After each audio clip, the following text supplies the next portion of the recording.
buong mundo, naitay kapuso, pahiram po ng 20 minutes ng inyong hapon. Ako po si Boy and welcome to Fast Talk with Boy Abunda. Sa lahat po ng nanonood sa ating live streaming channel sa Facebook and YouTube, maraming salamat sa lahat na nakikinig po sa Dizzy Double B. Welcome to the program! Espesyal po ang hapong ito dahil espesyal po ang aking panauhin. She's probably one of, how do I describe this girl? She's one of the best people I've known. She's one of, I don't see her every day, but she is in my heart. I love her. And I can say that over and over again. One of the finest actresses in Philippine cinema. Naitay kapuso, please welcome the one and the only, Chanda Romero.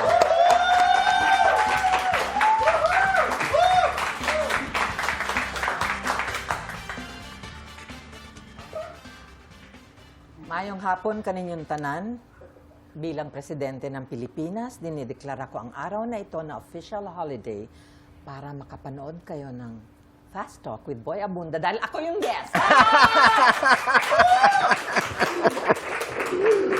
Ay! Maraming salamat. I'm so nervous. Why are you nervous? Oh my God. Thank you for being here. Long Sanding, time, yeah. maraming salamat. Please sit down, Madam President. Thank you. How, of course, and how is it doing, Black Rider, Madam President? I've only been shooting for like three days, but it's exciting because it's a very important role. Just setting it up and looking at the red carpet and all these generals and supposedly senators that I'm chastising. Okay. Makes me feel so important. At salamat pala sa pag-aalaga nyo sa akin. Thank you for welcoming me warmly sa public affairs, sa NAPA. And thank you, Direk, ha, inaalagaan mo. Is this the first time you're playing a president? Yes. Ganda, no? Yeah. Ang sarap sana. If we only had more than 20 minutes, we can talk about processes as to how you attack and you go into your roles. Napaka-diverse, napaka-varied. But, okay, kumusta ka? Good. You're looking good. You're looking... That's probably the way I feel. I know, di ba? Yeah. What is inside just emanates, just comes out. And I'm just so happy. Oh. Totoo. Thank you I'm so just really much. so happy. They were asking me why we can talk together. Sabi ko, Chanding and I can talk about anything. And I was thinking, I was backstage, and I was listening to you. Ako'y hindi nagpapakita po kayo, Chanding. Sabi ko, ano kaya, lumabas na ako, gusto ko mayakap. I really wanted to hug you because I haven't seen you in a long time. Easily 15, 20, Easily 15, about 18 years, about something yeah, like that. around 15 years. And that is true when I said that there are friends who don't see each other that long. Pero ang lakas ng loob ko sabihin, kaibigan kita. Oo, ang lakas-lakas ng loob ko. Dahil sobrang pagmamahal ko sa'yo. I know that. Oo, I know. At ang respeto ko talaga sa'yo hanggang doon. I don't want to cry. I cried I yesterday. don't want to.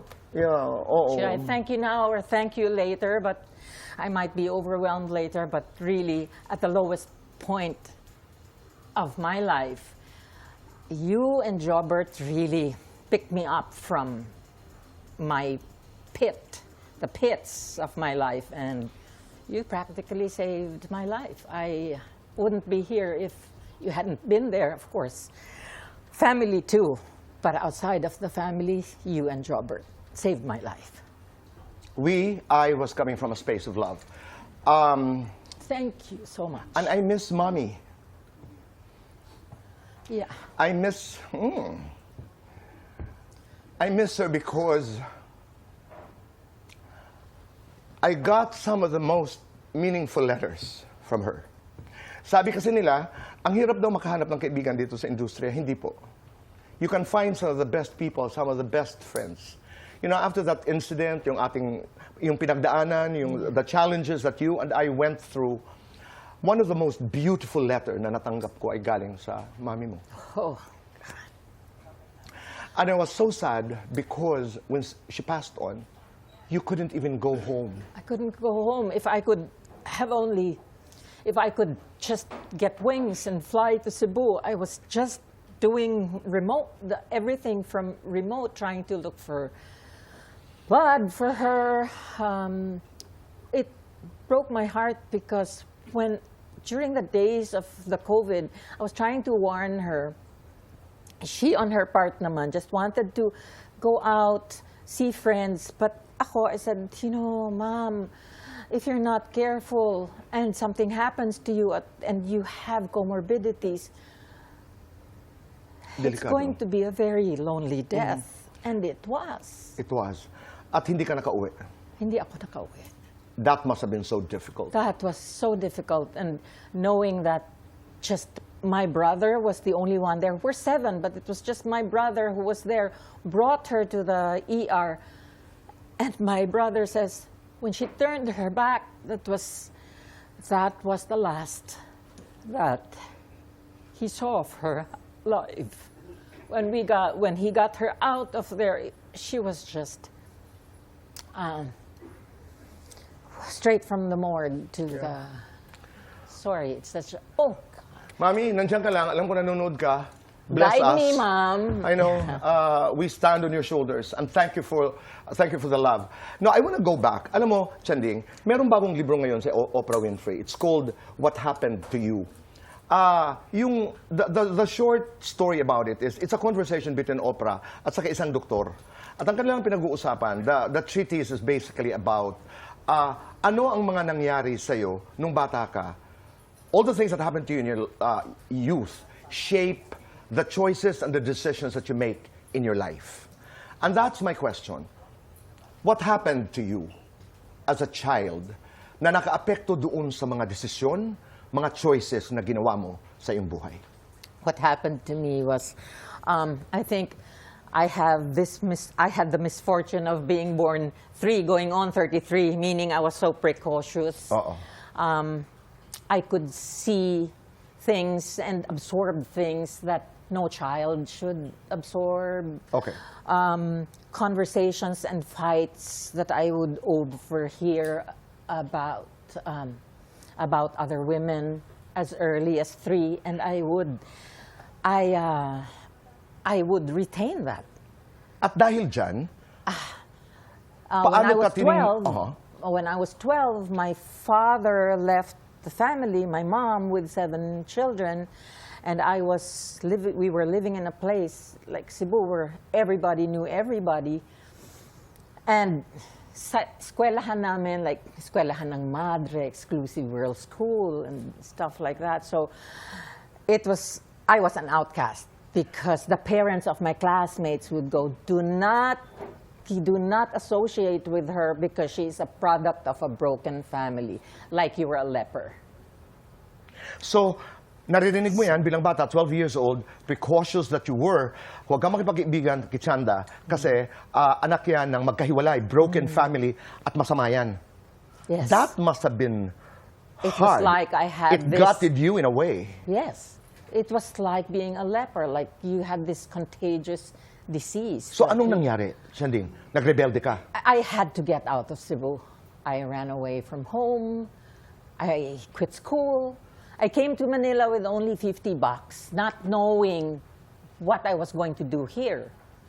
I quit school when I was in second year high school. So what could someone like no diploma, no high school diploma, what would I be doing here in Manila? I had no answers for that. I had no plans. I just wanted to get out of there. So, anong nangyari? Sinong anghel na nag-aantay sa'yo sa Maynila and you became who you were? Donnie Ramirez, then. Oh. Donnie Ramirez was handling the Tagalog Ilang-Ilang. Another friend. Yes. Oo. Tagalog Ilang-Ilang PR man siya noon eh. We met in Cebu because I used to model. The models before were colegialas. Okay. So he introduced me to Attorney Laksa, and I've made my first 6 black and white films under Tagalog Ilang-Ilang with Vilma Santos. And the rest is history. Do you remember your first check? Magkano?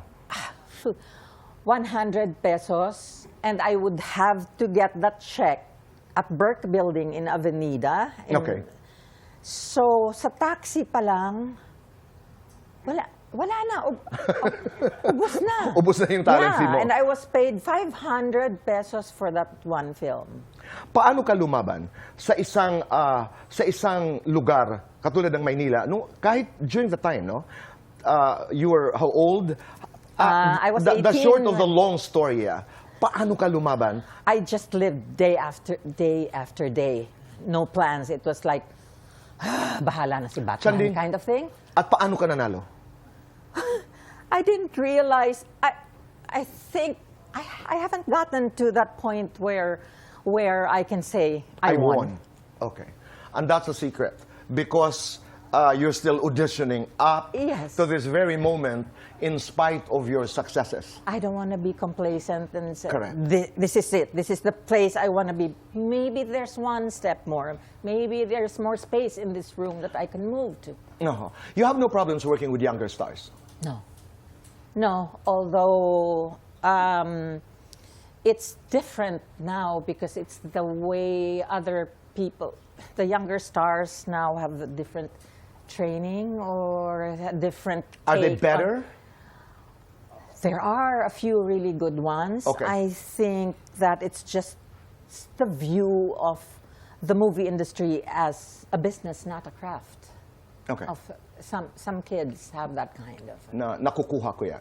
But we have to do fast talk. We have 2 minutes to do this.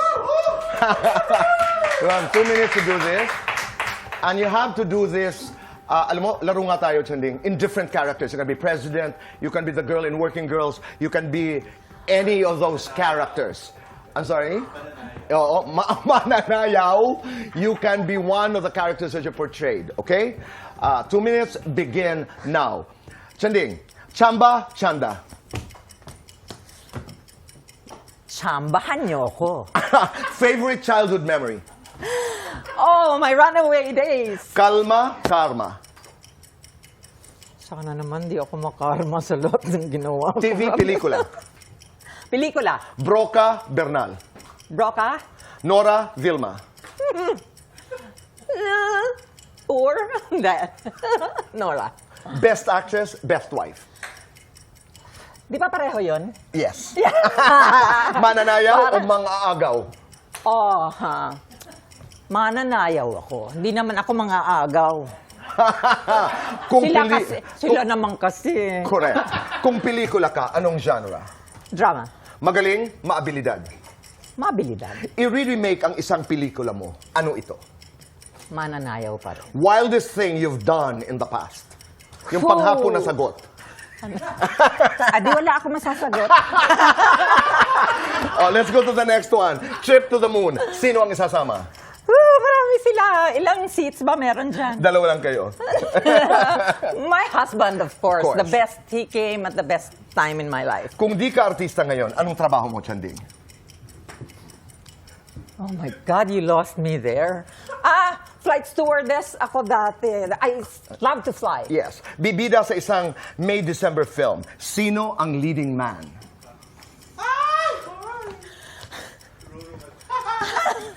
Yes! That's a possibility. Ruro Madrid. Yes. Okay.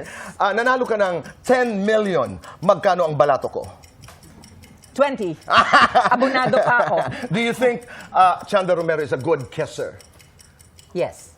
What's your flirt style? Just naturally. No, I don't plan it. Natural lang. It comes out. Yeah. Most challenging role? Being a wife. Maraming awards, maraming pera. Maraming pera. Lights on, lights off, Chanda. Happiness or chocolates? Happiness. Best time for happiness? Any time of the day. Call me Chanda, complete the sentence. And I want to be remembered as. Call me Chanda, and I want to be remembered as open. I'm open to loving. I'm open to be loved. I'm open to new learnings. I have open arms. I'm open for possibilities. Lovely. Sanding, anong relasyon sa pag-ibig ang hindi mo makakalimutan? That's number one. Mario Bautista, our friend, the late Mario Bautista, wrote something that You have this different kind of presence. I want to talk to you about it. Will you ever direct? Lahat ng mga katanungang ito ay masasagot po sa pagbabalik ng Fast Talk with Boy Abunda. We're back on the show. For today's talk, isang matinding labanan ng comedic talents ang magaganap sa The Buhay and Tekla show as it celebrates its 6th anniversary ngayong linggo po, January 28. The special comedy Bardagulan anniversary episode called Tibat's Tawang Timpla will feature stand-up comedians Ian Red, Pepita, Curtis, and singer-comedian Jenny Gabriel na makikipagtagisan po para sa Best Stand-Up Comedy Act. Sino kaya magwawagi sa inaabangang comedy battle na ito? Malalaman ngayong linggo after Kapuso Mo Jessica Soho sa GMA at Pinoy Hits channels with delayed telecast on GTV. Mula sa Fast Talk with Boy Abunda, congratulations, T-Bats. And mula sa aming lahat, dito sa Fast Talk with Boy Abunda, congratulations, Black Rider. Yes! Congratulations, Napa Black Rider team, and thank you, Romel Pinesa and Richard Arellano. Mga direct, thank you for taking care of me. And Sen was saying that last night, you rated so high. Ay, wow. Congratulations. Sige, hinintay lang yung presidente pala. Lumabas lang ang presidente. Okay. The One Love, tabi-tabi po, the One Love affair, the one relationship that comes to mind, that you will never forget. I think that would be the one that I'm still at now, Right. because it's just so different. I am lucky to have met a man who took me and take me as I am, warts and all, Tama. my past. And he's the kind of man who's not full of himself as macho na parang, I don't want to share you, not even with your past. And maybe a man who's not afraid of Chanda And Romero. who's not intimidated. Dapat ilabas natin the present husband. Kung babalikan mo, and good-looking. Yeah. Oh. Okay, ilabas natin. Yung past, sino ang hindi mo malilimutan? Hindi ko For whatever reason. Hindi mo masasabi? Hindi ko masasabi. No, it's also- ito na lang. I'll ask you something. I'm sorry, Chance, because we don't have time. Ano ang pagkakaiba ng pagmamahal ng straight man at saka ng isang gay man? Because, but he has passed on, so I don't want to Yeah. name him. I mean, out of Let's respect. name him. Okay. I mean, Bernardo. and he loves both of us. And I love him. Yes. I produced his last short film. Oh. I produced his last. That's short- right. You had this love relationship with Bernie, Yes. Bernardo, who was openly gay. Yes. That was different because I think looking back, that was very special because yun ang talagang, I loved him as he was. It didn't matter to me what his sexual preference was, but I loved him because it was him. Yeah. It was just, I just loved the whole of him. Although we would really laugh about it, we could even laugh about that circumstance when that setup na parang minsan na pag sinasabi niya, oh, meron akong bagong crush dyan saan. Hindi. Samahan kita, tignan ko muna. Kailangan i-approve ko muna. Pero Chanding, anong pagkakaiba ng straight man at saka gay man as a boyfriend? When Bernardo loved me, it was when we were together, it was one of the few times that I knew it was really love between the both of us because no matter what, and it was taboo. I mean, Yes. we were just so unafraid and so proud of having And you were found happy? each other. We were both happy. That's good. Yeah. And you were happy. Okay. The late Mario Bautista wrote about you. Meron hong isang eksena, sa bituin ko lang ningning, kung saan merong confrontation si Shirley Hill at saka si Sharon, si Shawi, of course, that famous scene, no? And Chanda was actually in the crowd. Sabi ni Mario Bautista, hindi pwedeng hindi mo mapansin. And he proceeded to talk about this presence thing. Are you aware of that? I am not aware of that. Maybe it works well for me that I'm not aware of that. When Oo nga. people call it a force or some magic or some great presence. Because if I were aware of that, then maybe it wouldn't be as raw Contrived. and as organic and Correct. authentic as it is. Will you direct one day? No. Why? Why not? I don't think I have the patience. I don't have the patience to deal with. I cannot compromise with what's artistic and what's convenient or what is practical for the production. And I don't think I can handle. I'm short in patience. Okay. Other, diba? Kanya-kanyang topak, kanya-kanyang Tama. ere. At ikaw ang nagtitimon bilang Yeah. direktor. Chanding, 51 years in the business of show. Ano ang isa na lang, isang tama, isang mali na ginawa sa iyo ng industriya? Ang magandang ginawa sa akin ng industriya, it opened so many doors for me.